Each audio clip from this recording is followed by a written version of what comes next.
Stav, thanks very much. Now then, it's the highest point on Earth, getting to the top of Mount Everest, of course, every mountaineer's dream. Many of us have probably dreamed of it too, but we'll never get the chance. Many, though, sadly have died trying. Since it was first conquered 60 years ago, it's become so busy that the Nepalese government has decided to regulate expeditions to the site. Let's find out why. Mountaineer Alan Hinks, who is the only Briton to have climbed all of the world's 14 highest peaks, including Everest, and that was quite a while ago, wasn't it? Yeah, I was there a couple of years ago, was there again.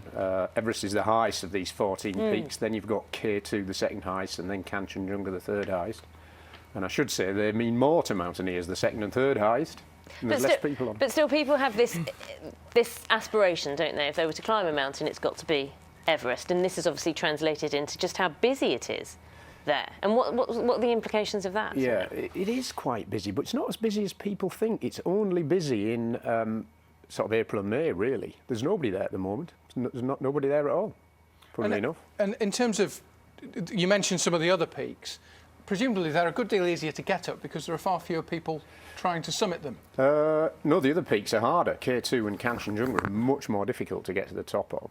But there are fewer people trying to get there. Yeah, there's less problem with people. You'd have the mountain to yourself. If you went to K2 or Kanchenjunga, you may well have it to yourself. There might be a couple of other expeds there if you were unlucky. And that's the problem, isn't it, with Everest? Just simply the numbers of people trying to go up. And now the Nepalese think they actually need to start introducing some kind of a, monitoring nearer the top at base camp.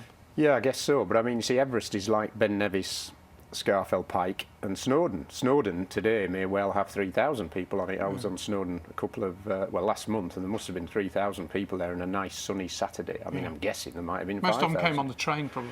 A lot come on the train, yeah. But you see, about time they built a train up Everest then, isn't it? No, I'm being flippant now. So Everest is a bit of a honeypot for the Nepalese, and it's like Snowdon or Scafell Pike or Ben Nevis, but particularly like Snowdon. Snowdon has a lot, and it's the one that people want to do. It is the highest on the planet. It's like going to the moon, it's like going into space. If you've got enough money, you can buy a trip into space with whoever's doing it now, isn't there? Mr. Branson, I think. Does it make it more dangerous when there are so many people? Because it's not an easy feat. I mean, Snowdon, I imagine, is very tough as well.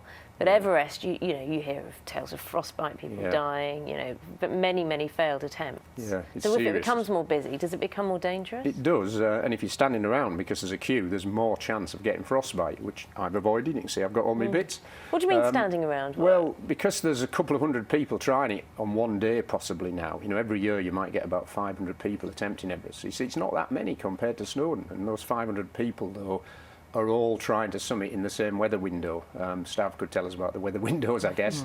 The monsoon's there now, so you can't climb it, you see. So they're all trying to summit on the few days when it's possible. So you might get a traffic jam of people all trying to get on the top. Yeah, because there's one track that people are trying to go that's been set up by the guides, the Western guides and the Sherpas, and they're all sticking to that one track. So they might have to stand around for a couple of hours. So that does add to the danger and the risk. But psychologically, it doesn't feel as dangerous because there's more people there.